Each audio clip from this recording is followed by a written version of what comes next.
I moved away from the city 13 years ago.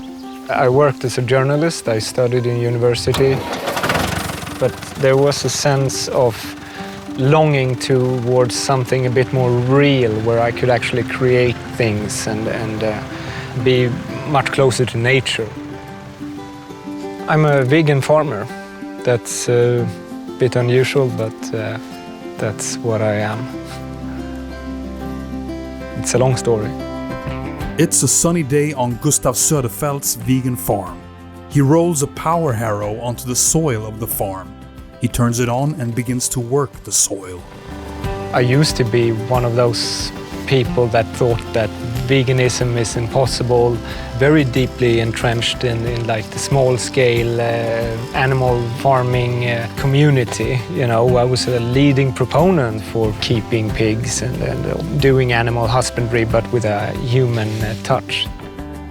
Well, as our business grew, our farm expanded and our shop started selling more and more meat and eggs and milk.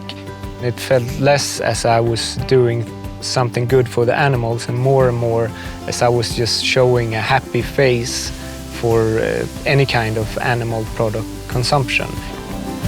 It felt like I was a poster boy for the animal industry in itself. So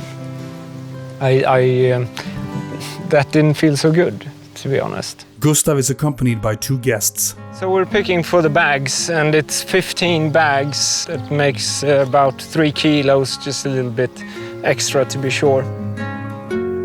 I came across veganism on YouTube, actually, and a lot of the things they were saying started to make a lot of sense. The first year or so was really difficult. I made a lot of enemies, unfortunately, because most of my friends were also farmers with animals on their farm. And when I started posting on Facebook that I was a vegan and I was against killing animals and all that stuff, and that wasn't too popular with my farmer friends. There were just so many questions also that we had to answer. What are you going to eat instead? It's not easy to make a dietary change, but it's even more difficult to make a change on a farm. Our whole infrastructure, everything we had on the farm was based around animals. We sold the animals, took down all the fencing, we tore down the animal houses, and if you don't have animals, you still have to produce something on your farm, obviously, and we put a lot of effort into growing different beans and legumes. Gustaf is in a town selling his products. He sells straight from a van. There's enormous potential in switching from animal agriculture into vegan agriculture, purely from an efficiency viewpoint.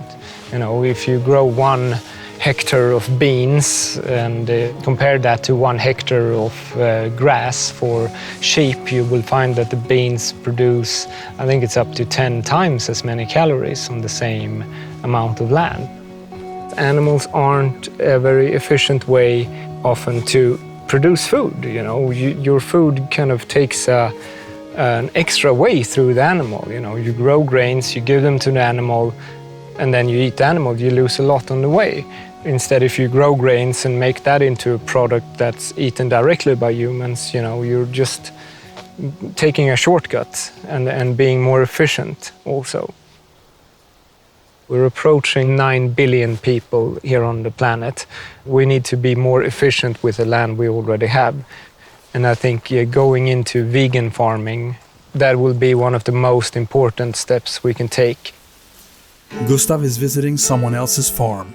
He strolls through the high grass and stops by a couple of sheep. He pets one of the sheep. I still have friends who have animals. I don't mind that. There's many places that are not suitable for vegan farming. You can only grow grass there. This is one of them. It's a beautiful place. There's no one model that fits everybody.